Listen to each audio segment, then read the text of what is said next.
Tipon-tipon na kasi pauwi na kami. Yung grupo ng Maisog.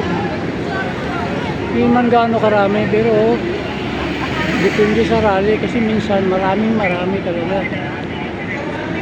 Yun ang mga lispo.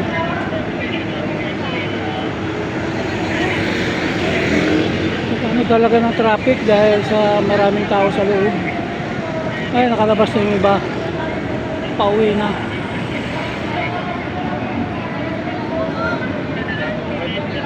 Ayan na po sila, yung kasama namin.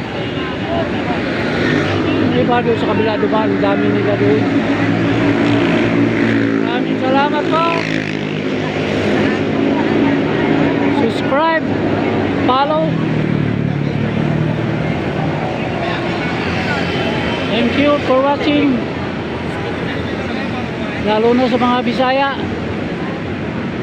Salamat po sa inyo.